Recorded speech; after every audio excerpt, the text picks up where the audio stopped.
So I wasn't a huge fan of the first Zone of the Enders. I didn't hate it. I didn't even particularly dislike it. But there always felt like there was something missing, and I didn't find out what that was until I played its sequel. Zone of the Enders, the Second Runner, which is one of my favourite games. If I were to do a top 10 game list or something, I'm sure it would be in there. It's how a sequel should be done. It takes away what didn't work about the first game, keeps what did work, and greatly improves upon it. This is a cult classic that more people need to play. Sadly, it didn't sell too well on the PS2 back in the day, and it had a botched HD re-release back in 2012. Although this has since been more or less fixed with a patch, but only on the PS3.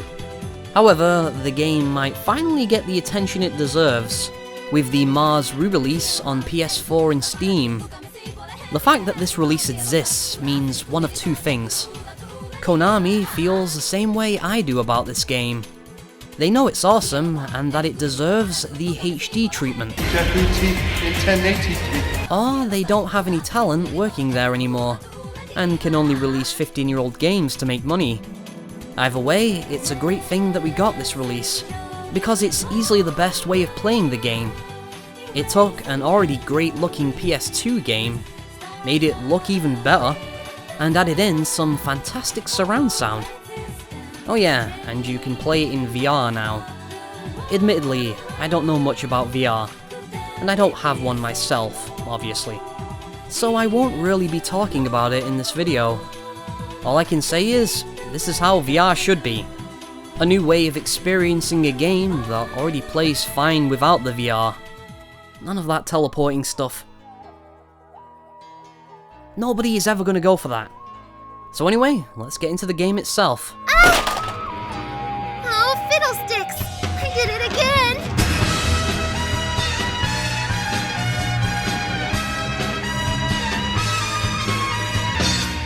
The Second Runner picks up some years after the first game, and follows a new protagonist, Dingo Egret, a space miner and former soldier who stumbles upon the orbital frame, Jehuti.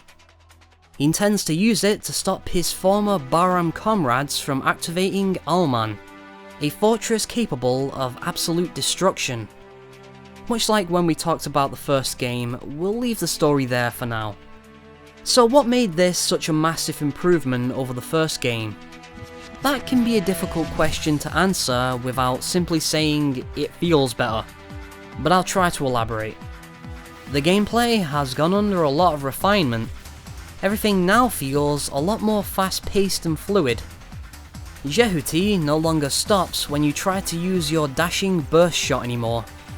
Your stationary burst attacks now charge up quicker and don't leave you vulnerable for as long. Everything is just much more frantic and busy. The engine now accompanies fighting multiple enemies at once, and the dynamic camera returns with even more polish. This game plays as cool as it looks. It really makes it difficult going back and playing the first one afterwards. The main appeal of these games is that you're piloting a super cool giant robot. Between the two games, this one definitely captures the spirit of that idea better. Jehuti is a fantastic mech design, and this game does a better job of selling its appeal. You get to take on an entire armada of battleships, and win. In addition to this is the superior mechanics. Shooting things no longer feels completely useless. It actually does decent damage. Hanging back and picking off enemies from afar is now a valid strategy when you're low on health. It's not overpowered, but it is satisfying. Your dashing burst shot now has a bit more of a purpose. It's good for taking out large swarms of weak enemies. Sub-weapons have also gone under a massive improvement. Just like your standard projectiles, they now have a lot more uses and a higher damage output. After multiple playthroughs, I'm still finding new ways of playing around with them. There's also the coolest sub-weapon in the entire series, Zero Shift. Grab returns as a sub-weapon, but it's become more of a mechanic in its own right. You'll use it much more here than you did in the first game, and several bosses require you to use it. There's something incredibly satisfying about snatching an enemy and beating other enemies with it. You can also pick up objects to use as melee weapons or to guard yourself with. Speaking of guard, that also has much more of a purpose here. Basically, every mechanic from the first game that felt weak and half-baked has been improved. It feels like a lot more thought and care was put into its creation. This one has a replayability to it that was absent from the first game. There are some hiccups though. The lock-on system can be frustrating at times. It'll sometimes lock onto an enemy you didn't want it to, or even an ally that you'd never want to attack. The game is at its worst when these issues are most apparent, such as the Alman Crevice battle. This is probably my least favourite part of the game. You have to fight off a lot of enemies while defending these levs and using a sub-weapon if they go down. The problem is, your lock-on will change so frequently it gets hard to keep track of everything. There are so many enemies, you'll have no chance of manually changing targets to what you want either. There's also one of the Viola boss fights, where you have to throw other enemies at her. But your lock-on will often get intercepted by other enemies. Basically, whenever there's a lot of stuff for your lock-on mechanic to trip over itself, that's usually when the flaws begin to show. But didn't Mr. Candriad say the first game is better? Huh? Oh, this again. Well, I may as well address his points. I should respect his opinion since he seems to have fine taste in YouTube channels. Not too much respect though. He was never even a patron. Mr. Snakeity, should you be saying that? So what he's saying is that the second game is slowed down by some sections that drag, while the first one has the better pace when you know what you're doing and know where to go. I mean, you could say the same thing about the second game on multiple playthroughs, but his main objection is that there are slower sections. I don't take issue with this too much. The entire game can't be light speed at all times. I think these slower sections are necessary. Kind of like how all great action movies aren't just constant action. Non-stop action can become tiring without the occasional bit of breathing room. This ties into the game's structure, which I consider to be near perfection. The game opens with something of a prologue. You fight Arjet and Neptis as warm-up bosses. After this, the game really begins, and you get a feel for the difficulty in store for you. Not too hard and not too easy. It's just enough to force you to stay on your toes and not button mash too much. It teaches you to know when to retreat. We also have a puzzle with trying to find Taper in the containers. If you guess wrong, you'll have to leave the room and try elsewhere, usually with a few battles along the way. This is one of those slower sections that Candriad was referring to. It's something that can slow down the pace a little on your first playthrough, but it also gives you the opportunity to grind. The leveling system returns from the first game, and it's probably the only thing that hasn't been improved much. It's just as superfluous here as it was there. I assume it lets you do more damage. Now here's where this goes from being a good game to a great one. The Vic Viper boss fight, piloted by Leo from the first game. I love everything about this battle. This is where you need to start strategizing and taking the game seriously. Leo can easily kill you if you go about fighting him the wrong way. You'll need to avoid his shots and find a way to melee him. Trying to chip him out with projectiles usually leads to a battle of attrition, which Leo will inevitably win because he has more health. This is where your guarding comes into play. Blocking his combo up close and then countering does a lot of damage, and is the way to go, but this will take you a while to figure out. Also, you're fighting the ship from Gradius, and the music is just amazing. I don't really care about Gradius though, so I'm not going to be talking about that minigame they put in. It's a shmup. I don't know, go ask Stika. We then get more gameplay, but on Mars this time. You'll notice that there's a lot more variety in the locations this time around. This is another improvement over the first game, which mostly took place in a samey looking space colony. After this, you fight Viola again. You fight Viola a lot in this game, and the strategy always revolves around the grab mechanic. Next you'll have a section where you have to defend some levs and buildings from robot spiders, and then a battle with a train, and after that, another really good boss fight, followed by this clever sequence where you have to delete the Viola AI from Arjet. I remember this sequence of events very clearly, because the game does an incredible job of making every section distinct and interesting. I don't want to continue giving a play-by-play of the game and ruin the surprise, but I could, and that's the important part. The constant barrage of variety and creativity in this game is a rare sight. It's a roller coaster from beginning to end with very few lulls. But, as I mentioned earlier, these lulls allow you to appreciate the pacing that much more. The game may only be 6 hours long, but you remember every minute of it. It's more linear than the first game, but also bigger in scope, and this is to the game's benefit.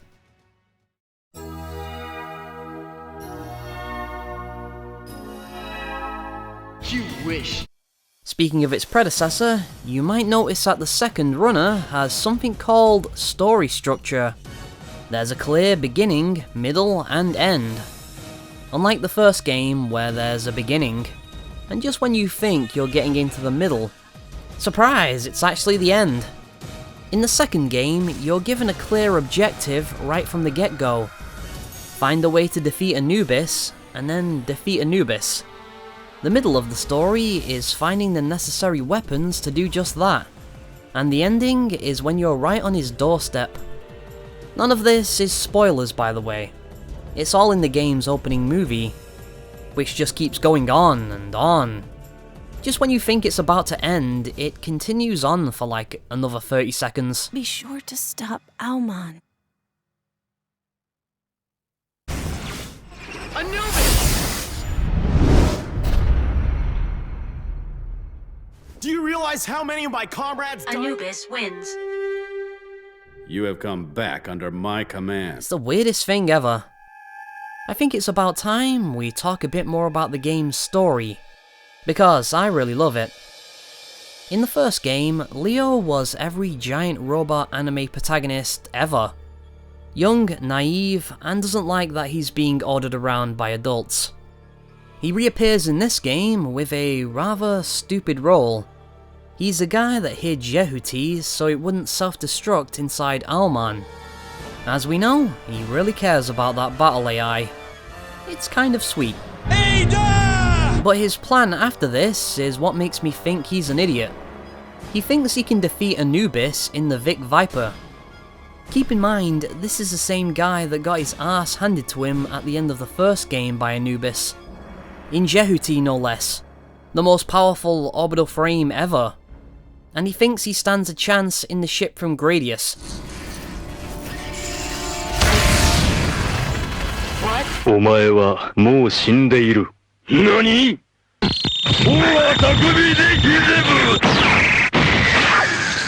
Absolute madman. Anyway, Dingo is mostly an improvement as a protagonist, and I definitely agree with the director's reasoning behind the change.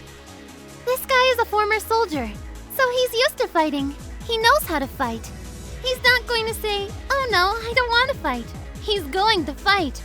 He's going to kick ass in this big robot, because that's what players want to do. There are restraints in the game saying, don't destroy buildings, don't kill people. But that's a fun part of the game. It's an action game. By changing the main character to someone who can fight, you can do more fighting and enjoy the action.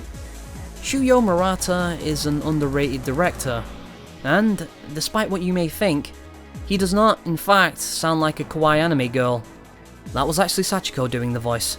But more importantly, he is not Hideo Kojima. He was only a producer on this series. so you can stop attributing all of these games to him. But back on point, he understands that the player doesn't want to be called a monster for having fun in their action game. However, there is one area of the story that betrays this. Dingo shows the same unwillingness to let Ada self-destruct as Leo did. This would have been fine, but the game doesn't earn it in the same way the first game did. What I mean by that is that Leo spent the entire first game with Ada, before finding out that she plans to self-destruct at Alman. They've grown close in a way. It's also believable that Leo would put a lot of value on Ada's life, because he's just a kid, and he doesn't want to see anyone die, man or machine. What you did to save me was very illogical. Dingo, on the other hand, had known Ada for about 5 minutes, was a hardened war veteran, and for some reason, he goes on this rant. Wait a second! What's going on? Whose order is that? It's a command which arose from the basis of a program. The basis of a program? Are you kidding me? Who would allow such a thing? Hey, Ada, I won't allow you to do that! Yeah, I don't buy it. That's just bad writing. Unfortunately, Dingo is also let down by some not so great voice acting. It's very stilted sounding. A lot of very unnatural delivery. So, an ordinary guard cannot be used. The voice acting in this game is very similar to the first one in that the main character has a lot of bad voice acting, but the supporting cast are great. Of course, Ada has the same voice actress, so she's still great here. But the real stars of the show are Roger Jackson as Norman, who was also in the first game, albeit briefly, and Renee Hewitt as Ken Marinaris, who I absolutely adore. Ken could have been a forgettable video game love interest, like Selvice from the first game, but she's much more than that. She's a little bitchy, I was about to die. and at times whiny and pathetic. Just say you're sorry. Tell me you're sorry for having to depend on me. No way! But her voice acting is so quirky and believable, you quickly grow to love her. Don't be so surprised all the time. Why not? There's something both amusing and endearing about her line delivery. I can't quite put my finger on why I like it so much, but I do. Tell me in the comments section if you also love Ken Marinaris. I hope I'm not the only one here. We also have Norman, who is a villain that I really enjoy. There isn't too much to his character. He's just a complete scumbag who left Dingo and his friends for dead. I remember you. Norman. It's Dingo. But the little screen time he gets is quite memorable. I particularly enjoy this scene. You devil! Dingo! Come back. I like you. You make me sick.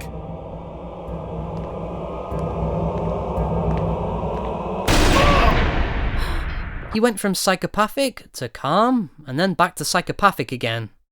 And meanwhile, Ken is just like, yeah, I probably shouldn't be here. It's just too bad about all the other weird voice acting. There are some scenes between Dingo and Leo, and they're by far the worst acted ones. I don't know what it is about Dingo, but he seems to attract all the weirdest lines. It's not that his voice actor is given normal lines and he makes them sound weird. He's given weird lines and he makes them sound even weirder. You use weird things. Those wonky FMVs from the first game have been replaced with some 2D animation. It's that early digital style of animation though, which is probably why it's still in standard definition even in the HD versions. But it does give the game a more timeless appeal than its predecessor. It also strengthens its ties to the giant robot genre. This more cartoonish style also bleeds into other parts of the game as well, such as the explosions. So we may as well get into some of the stuff that's exclusive to Mars. One of the changes I noticed is that they remove that annoying sound when you're unable to fire your dash shot. Here it is in the 2012 HD edition. And here it is absent from Mars, but I assure you I'm still mashing that fire button all the same. Another intriguing addition is the Pro Controls. The Pro Controls, for the most part, is the superior control scheme. Your grab no longer has to be equipped as a sub-weapon, it's always mapped to the circle button. This is good, obviously, because that grab is used in pretty much every situation. The original game realised this too, so it let you quickly go back to the grab sub-weapon if you tap L1 once, and you can go back to your other sub-weapon if you tap it again. However, the sub-weapon menu has been changed quite a bit while playing with the Pro Controls, and that's where the problems begin to arise. Originally, if you held down L1, the game would pause and you'd have this quick select menu come up. This is disabled with the Pro Controls. Instead, you'll have to choose your sub-weapon with the D-pad, and there's no pause while you do so. This would have been fine if there was only 4 sub-weapons, but there's thrice that. So you'll have to press the button multiple times to get the weapon you want, and it's easy to forget where each one is. I couldn't use it. It was far too finicky for a game like this. Fortunately, you can still choose your weapon in the pause menu, but they really should have just kept the old quick select menu. If I had to guess why they did this, it's probably something along the lines of, "Hey, you can't pause this fast-paced action game? That'll ruin the flow," or whatever. It's the prevailing attitude these days. Every menu has to be in real time, even though it almost always sucks that way.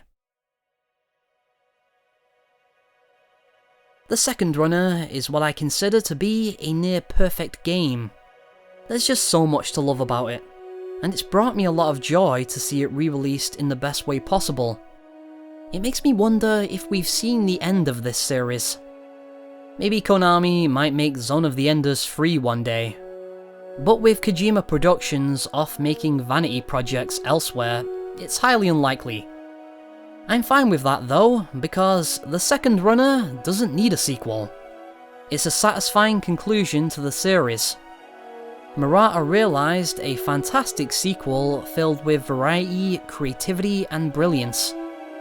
I can't stress this enough. If I haven't sold you yet, there's one last thing I have to mention. Because I know a lot of my subscribers like Shin Megami Tensei and Persona. There is, in this very game, a mecha and a character design by the man himself, Kazuma Kaneko. And it looks as wonderfully weird as you'd expect. It almost feels out of place with the rest of the game, but it just works. And it's awesome. Oh, hi, Sachi. Aren't you gonna talk about the Game Boy Advance game? The what? There was another game that came before the second runner. I think it was called The Fist of Mars. The Fist of Mars? Nobody cares about that game.